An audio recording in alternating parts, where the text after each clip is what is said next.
Hi, everyone. Welcome to our new episode. Today we have with us Dr. Kennedy.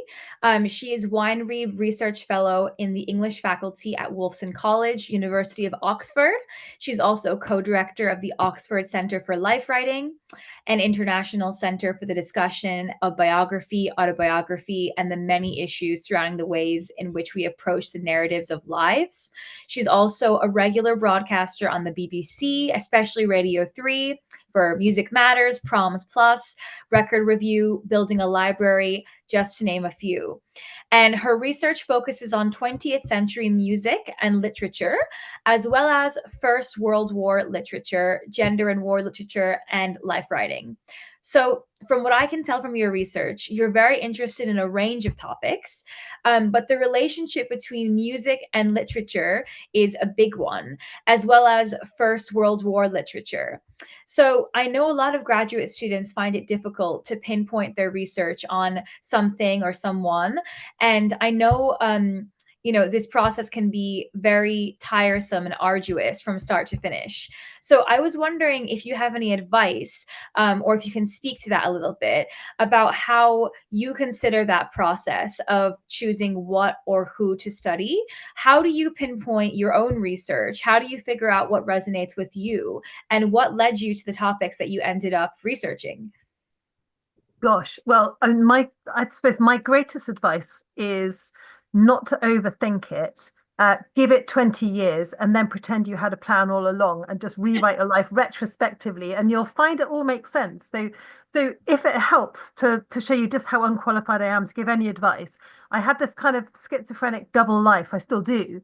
But for the first sort of 20 years or so of my career, where I was in the English faculties writing about First World War poetry, but I was also freelancing as a professional Baroque cellist. Now that's not a CV you can make sense of. Wilfred Owen and Bach does it is not that's not a career. However, what I now find after 20 years or so of writing books genuinely about whatever interests me, that actually I've carved out a niche that is the interaction between words and music.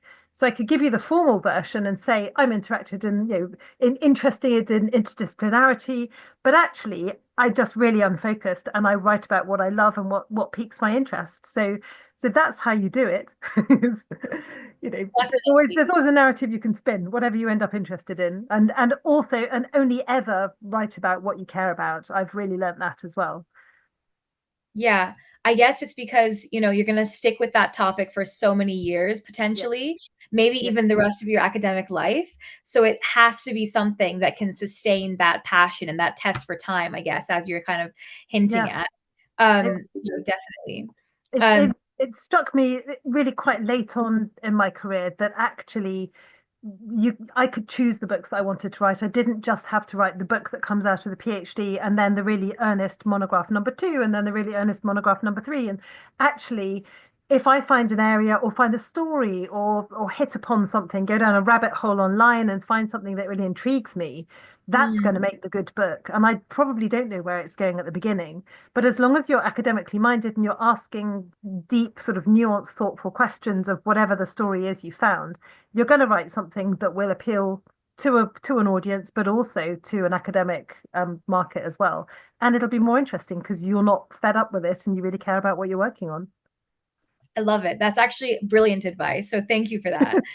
Um, so I would love to kind of start by speaking a bit about the role of music in post-war literature, which you have written extensively on. So the book, The Silent Morning, Culture and Memory After the Armistice, which you co-edited with Trudy Tate, explores the role of the arts in the period following the First World War.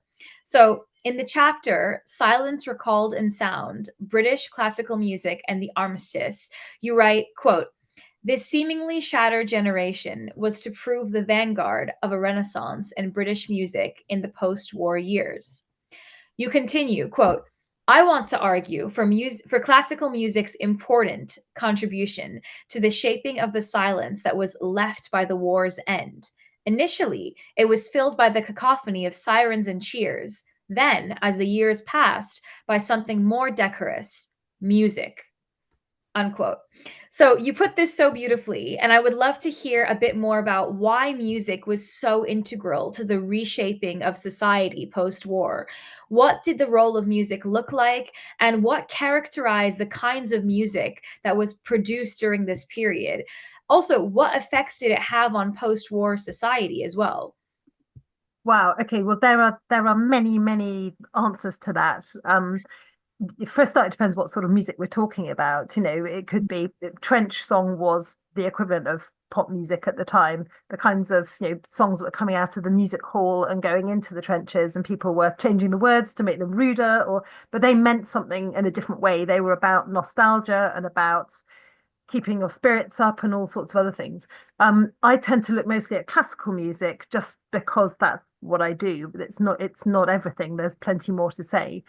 Um, Music has a very particular role in remembrance and commemoration. If you think about any memorial service, if you take the music out of it, something massive is lost. There are moments where we can experience emotions that we don't need to put words to, we don't need to define.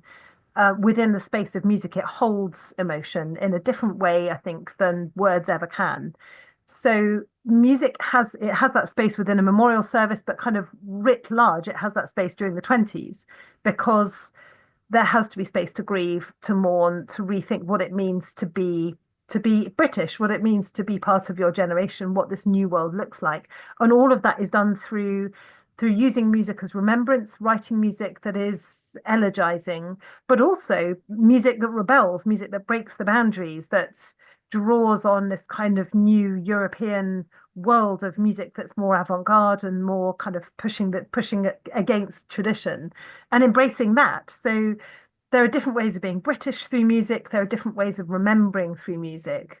One of the things that I'm writing about at the moment that I'm really interested in is an early 20th century cellist called Beatrice Harrison, and she was a huge household name during and after the First World War.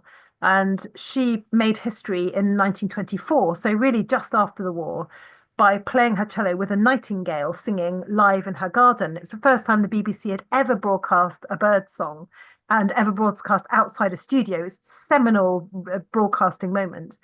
And it's described as a séance. And this blend of something beautiful from the skies that is ineffable and beyond language with the cello becomes incredibly meaningful to the million or so people who heard it all over the Commonwealth. And it's to do with voices from beyond and to do with mourning. So it's not just classical music, it's also even birdsong. There is something that the wordless can give us that is touching in a different way from that which has text, I think. Definitely. Yeah, I'm just thinking about kind of the inability to communicate the horrors of war that is Yeah, so prevalent in a lot of post-war literature. yeah. Kind of lack of ability or lack of capacity for words to depict life at that point because of how horrible and how meaningless everything has become. I'm thinking of even texts like Slaughterhouse-Five and things like this that really pinpoint how language has become meaningless and lost all meaning to depict or describe, which is primarily what we think of language as being used for. So I quite love what you're saying about how music then takes on that responsibility rather than language. It, it Because it's takes it on, but it also kind of sidesteps it because you don't have to be talking about the war if you write a violin sonata. You could be escapist and beautiful and sort of holding on to everything that you're fighting for, or it could be deeply tragic and sorrowful. But you've got much more free reign than you have with language.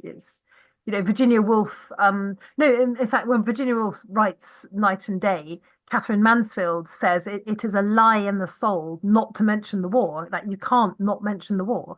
No composers get that levied at them, as far as I'm aware.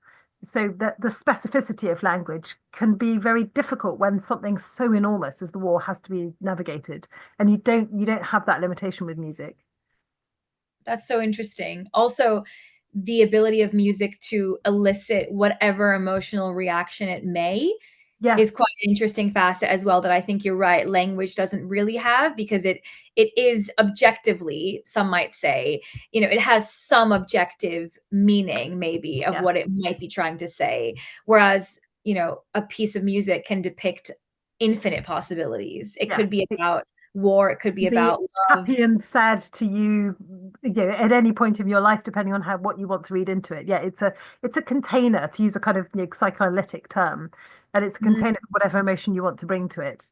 I mean, some pieces are just really jolly, and some pieces are really scary and menacing and dark. But within that spectrum, there is huge range, and that's what's needed.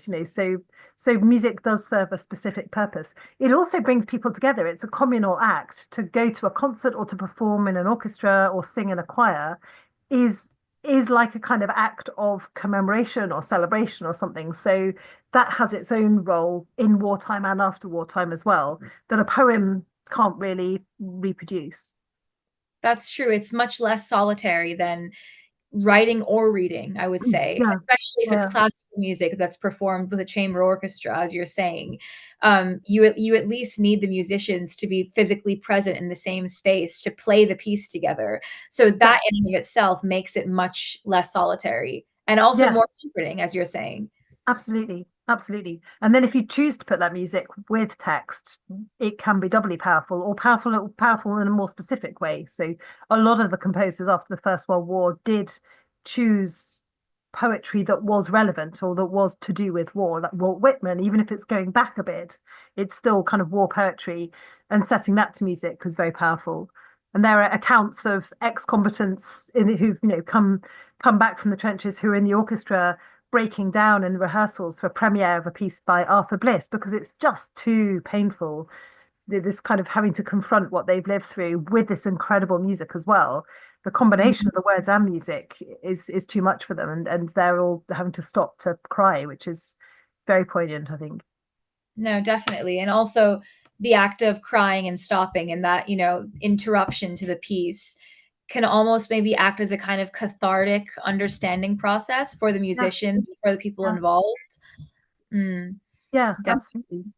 um, I would love to also speak a bit about your recently released book with Bloomsbury Press, released in August of last year, Mhm. um, entitled Cello, A Journey Through Silence to Sound. So again, that theme of silence comes up, which also had an accompanying performance at Wigmore Hall. So you have said of this project, quote, away from my cello, my shadow was missing. Without it, I felt exposed, my silhouette incomplete. But with my instrument, I was protected and entirely happy within my own skin. I realized that I needed to find out what the cello and its absence had meant to other cellists in order to start to understand what it meant to me. Another beautiful quote. So, can you please tell us a bit more about this quote and also about your relationship to your instrument and how this relationship impacts your literary research? What is it like kind of balancing these two very different art forms, literature and music? And how is that relationship navigated by your cello? Well, when I was doing my finals at Cambridge, I changed from music to English, primarily because someone called me Kate, who only talks to musos. And I thought that, yeah, that's right. I have nothing to say to kind of the rest of the population, which is the larger percentage. So I spent my finals doing English, sneaking in and out of the Porter's Lodge with a massive white cello on my back to go down to London for cello lessons, with my English tutor kind of rapping on the window above the Porter's Lodge because I was so obviously obvious. So that's one way of not navigating it, trying to pretend that you don't have this double life. Um, but yeah, I mean, I've found, I suppose it's sort of what I was saying rather facetiously at the beginning, but I really do mean that in this book, which is, say, the last 4 years of my life, I think it's about my seventh or eighth book, and I've finally found a way of making sense of these two strangely different identities of literary person, writer, English lecturer, and professional musician. So what happened in brief was that I was always going to be a cellist. I was very, very serious, very young. I got a long way through sort of major competition and was practicing for 7 or 8 hours a day and injured my arm permanently, and couldn't play at the age of about 18. And it was a massive crisis. I didn't know what I was. That's what I mean about kind of not having your silhouette complete, not having your shadow without your instrument. I was silenced. Um, and of course, you move on, you get over it. I found other ways to make music. I found other ways to talk about music on the radio or opera libretti writing or whatever it was. And I did manage to play, but I could only play early music, so Baroque music, because it's much gentler on an early instrument. So it was physically much easier for me. Um, but it was always unfinished business. It was a compromised career that wasn't the one that I was going to have had. Um, Although it gave me the opportunity and forced me into being creative in loads of other ways, and I'm really thankful for that. But it's only then in this project with the cello where I started to think about what does the cello actually mean to me, rather than just sort of repressing all this stuff and carrying on writing books and pretending that it didn't really happen. What about if I take my biographer's hat, which I've spent a lot of time thinking about the way we tell our life stories and what life writing is and what its uses can be. And I put that on my fractured cellist's identity. And I kind of see what happens when I finally put those two random CVs together. And so that's what this book is. It's me taking my cello across Europe to find loads and loads of other cellist stories, cellists from, historic cellists, cellists who are still alive now, some who are completely forgotten and erased, others who are very famous. And so I kind of built this community, sort of virtual and real, around me, all of whom had struggled in some way, whatever that was. And I learned from their stories. And we had this kind of, I played to them, they played to me, unless they lived in 1840, in which case obviously they didn't, but I played their music in the places where they would have been, and I followed in lots of cellists' footsteps. And it was incredibly healing and cathartic. Um, and it was literally a journey from silence to sound. And by the end of those 4 years, I found I was playing almost full time professionally, which gives me a bit of a practical juggle now because I also, am in the English faculty full time. So that's it's quite a lot of stuff on.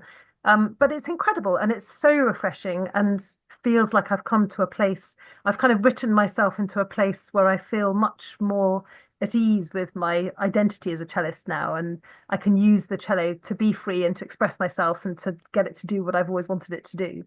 But I've also offered this potential for lots and lots of other people to think about musicians who are silenced and music that isn't there and lives that have been erased. And I have letters literally every day, hundreds and hundreds of letters from people all over the world saying, I can't even look at my instrument. I injured myself, or I'm not able to play anymore for whatever reason.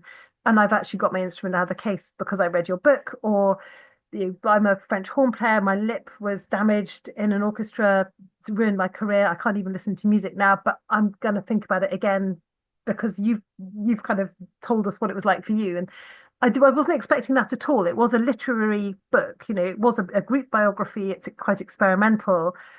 But actually, there's this other community that I've managed to gather around me completely by chance of other injured or silenced musicians who are talking about mental health or talking about physical injury and the taboo of it for a professional musician. And that's been a huge privilege and not at all an outcome that I saw coming. That is incredible. Thank you so much for sharing that. Yeah, I mean, I think you kind of have assembled, like you were saying, an international community through this piece of literature, which I find also exceptional because this is your story that you were telling through both music and literature. So that's kind of that bridging that gap. And Mhm. you use these two very different but important art forms to yourself, to kind of construct this image of yourself. And through this mirror, other people were able to see themselves. As you're kind of looking at yourself, they're able to identify with that as well. And I Yeah, find that really, like, as you were saying, how music has the ability to bring community together. That's yeah, like a prime example of that.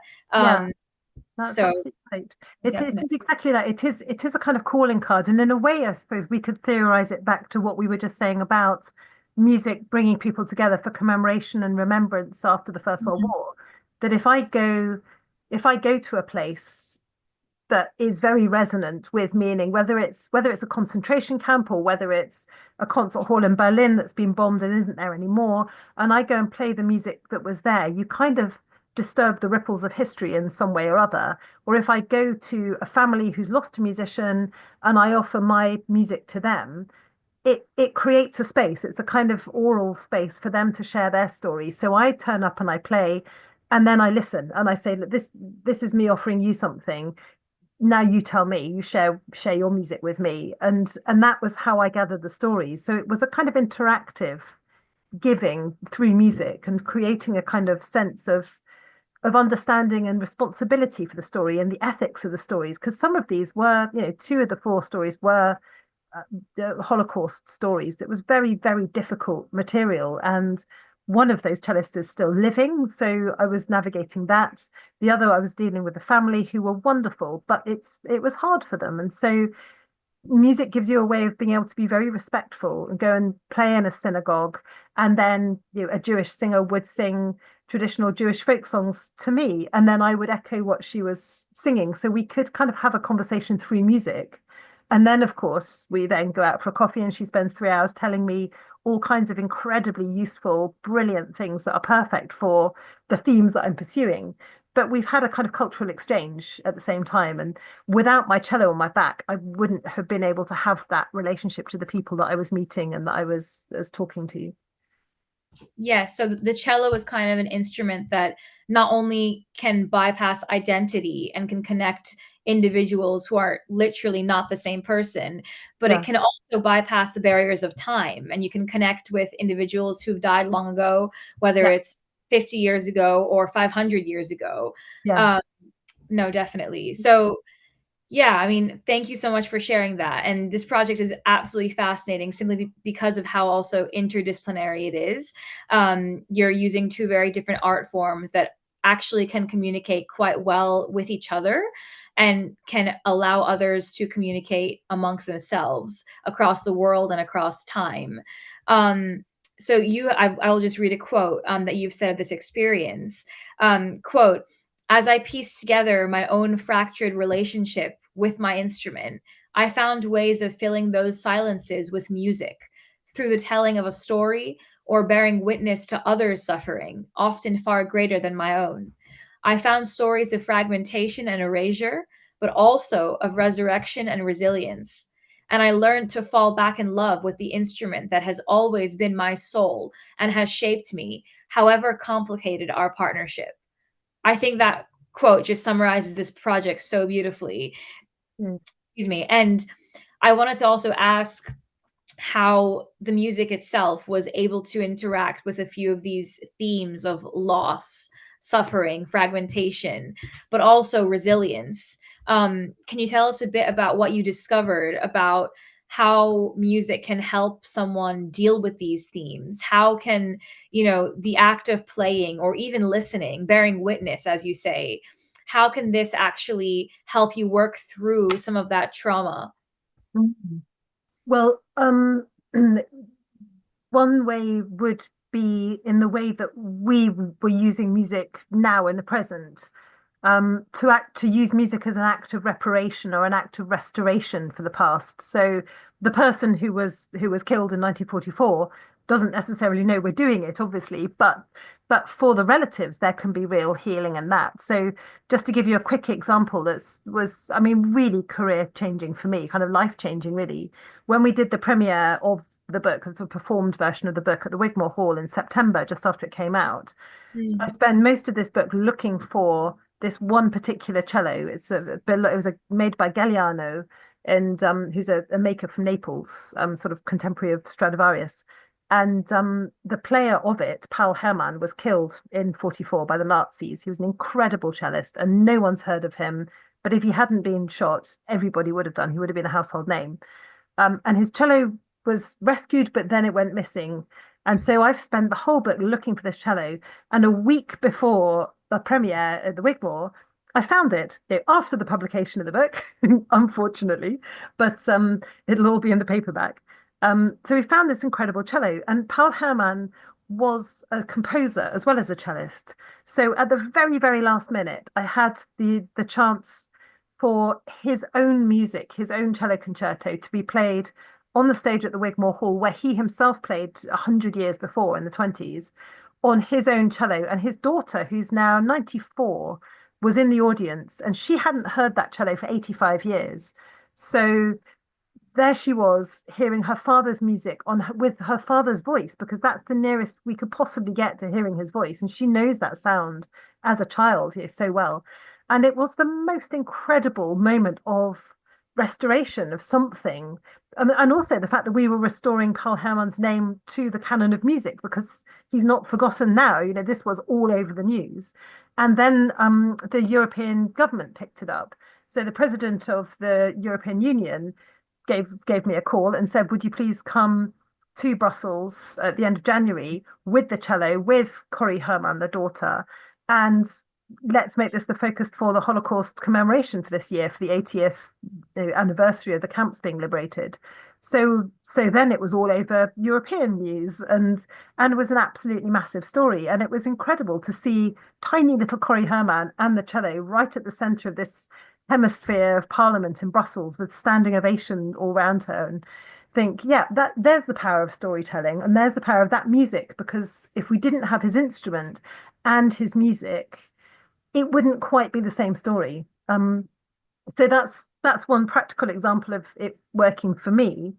Another slightly more complicated example, just so that we don't end up too kind of super positive and glossy with it all, is the role of music in the camps, and which was really complicated and very divisive. So one of my other stories, Anita Lasker-Valfish, who is nearly 100 now, was the cellist in the camp orchestra in Auschwitz.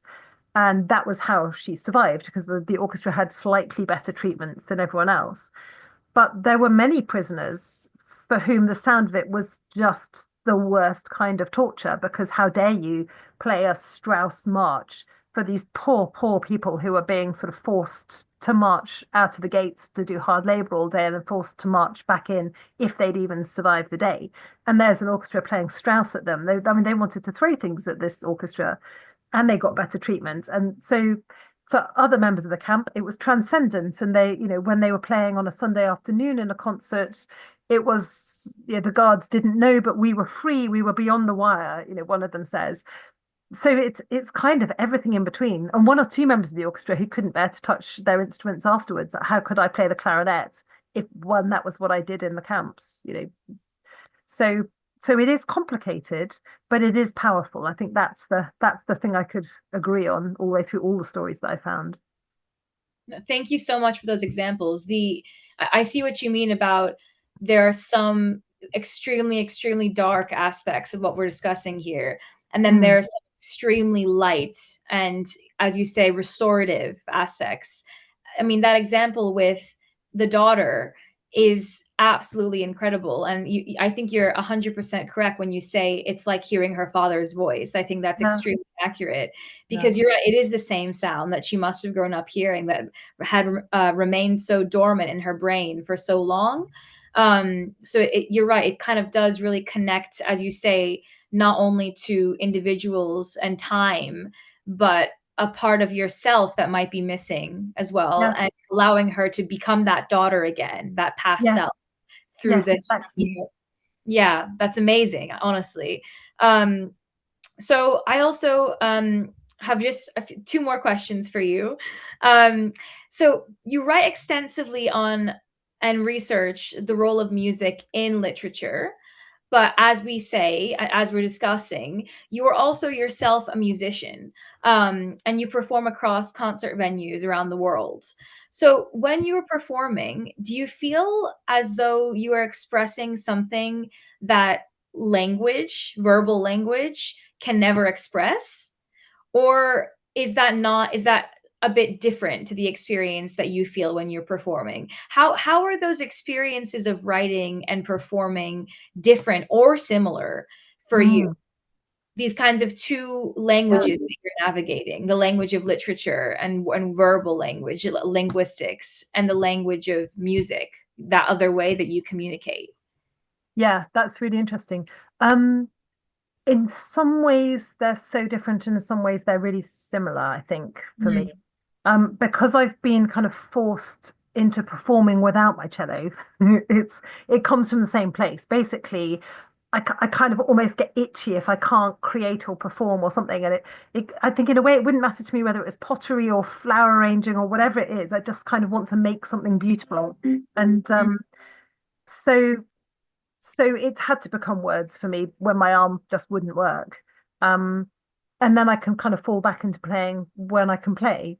But what I have found is that I kind of know no fear, particularly doing a lot of live radio, where I never get the easy bit where you get the script. I'm always the expert in inverted commas that's brought in and has to know everything and churn it all out on demand. And so it's like it is quite high pressure, and I do an awful lot of it. So I'm constantly kind of cramming and churning out something. And um, the other day I heard someone talking on Radio 3 on a very obscure sort of early 20th century female composer. And I was thinking, gosh, I really must look up something about this composer. I know nothing about her. And then I realized it was me talking. So like, not only had I forgotten anything about her, I'd also forgotten even recording it. So there's a lot of that.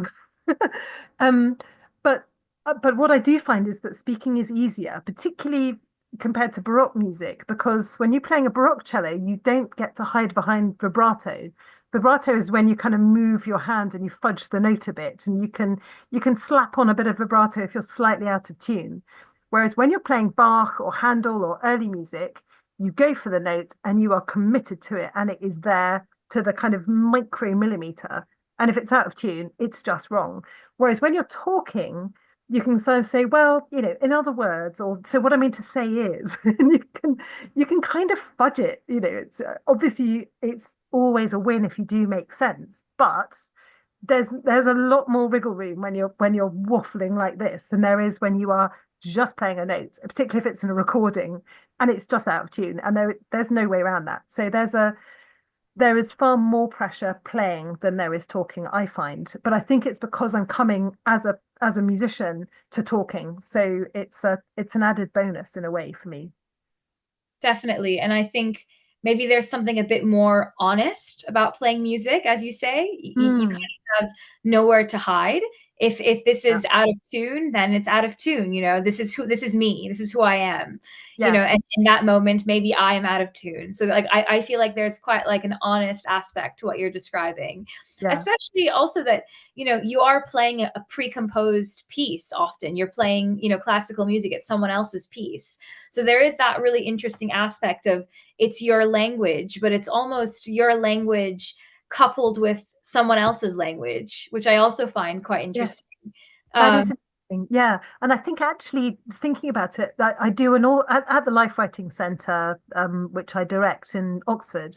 I do a lot of interviewing great writers. So I was interviewing a fantastic Malaysian writer, Tan Tuan Eng, who was shortlisted for the Booker Prize just last week. And I kind of like having interviewing on stage down to a fine art. It's a kind of dance with the person to draw things out of them and keep out of the way. And someone observed that and said, "You really love that, don't you?" And I thought about it, and actually, all for 20 years or so, all the time I was playing Baroque cello, I was playing continuo, so I was supporting a singer. So I'm breathing with someone, anticipating where they're going to go, and I'm underneath them, holding them up, but it's their show. But it's a little bit like marking someone in netball or mind reading kind of together. And I find the same when you are in conversation with a great writer or a great musician on stage or on the radio, that it's that knowing where they're going to go, following them, being ready to support their point and push them onto something else. And it's the same skill. And I'd never noticed it until last week when someone made that comment. And I thought, yeah, that's why I love it. This is the same as playing continuo, sort of solo cello with a singer in a Bach Matthew Passion or something, and talking to a Booker shortlisted author. Yeah, absolutely part of the same part of my brain. yeah, and again, it's that twinge of community that we were talking about earlier. How music, whether Mm. it's discussing music with someone or reading a piece of music that was from 300 years ago, or supporting a singer, again, you're brought back to that space, that enclosure that you were saying that music creates, and that Mm, enclosure is often one of community. You're not there alone because, you know, even if you are playing alone, you're connecting with the composer who, you know, who wrote that piece, or yeah, you're connecting with another individual who might have played it. You know, you're always part of a larger conversation, as you say, yeah, which I that's find really interesting. yeah. So my final question for you today before we close, and thank you so much for joining us today. I really, really appreciate it. That's Um, all. this question is, do you have any advice for young scholars who might be interested in studying the role of music in literature or culture, First World War literature, or life writing? Anyone who's interested in these topics, do you have any advice for them? Where should they go? What should they think about? What should they keep in mind as they kind of embark on this journey of discovery? Well, gosh. I would say, first of all, the First World War, Maddox Ford, the writer at the time, describes it as a crack in the table of history. And it is, and it's a crack in the table of culture. So there is an enormous amount to say about the ways in which music and literature and art and theatre, that all kinds of things interrelate to a talk about this extraordinary cultural moment of crisis. So there's plenty more to be done there. I love it as an area to write about, even though my last book was largely about the Second World War. But there is something about this cultural moment during and after the First World War that is so rich, and because it's so desperate to try to find an artistic language to describe it. So I would strongly encourage anybody who wants to work in that area to think in an interdisciplinary way and look at the different patterns, look at what poets are doing and when they're doing it, look at what composers are doing. Is it the same? Not necessarily, you know, and why not? What do these different art forms contribute in different ways? Um, Life writing is the most extraordinary area to be in. It's, you know, biography. If you go into Waterstones or any other bookshop, there's always a big biography section. Everybody wants to know about people's lives, and we want to understand life and understand our own lives through storytelling. And so for me, that's absolutely where it's at. And what's very interesting, having the huge privilege of being surrounded by this big community of, you know, the best biographers in writing in the field of literature, is that, and there's plenty to be done writing really good literary biography in the field of music, because it's about 40 years behind in terms of experimentation. There aren't the same kind of writerly figures necessarily. There are some fabulous music biographers, but it's not keeping up with the experiments that are happening in life writing. So that's a great opportunity for anybody to write a really interesting experimental account of music and musicians using the techniques that literary scholars are developing and thinking about already, and translating that into music where they're not being thought about in the same way. That's where it's at for me at the moment. And if That's people are amazing. interested in more, come and join us at Wolfson College, Oxford, because there's an awful lot of life writing going on at the Oxford Centre for Life Writing, and it's a fabulously exciting community to be part of. Thank you so much. I so appreciate you speaking with me today and for sharing all these insights and for opening up about your own relationship to your instrument. I'm sure everyone listening has learned so much. I know I have. So I want to say once again, thank you so, so much for joining me. And thank you. I so appreciate it. So Thank you, Daphne. Thank you for inviting me. It's been an absolute pleasure.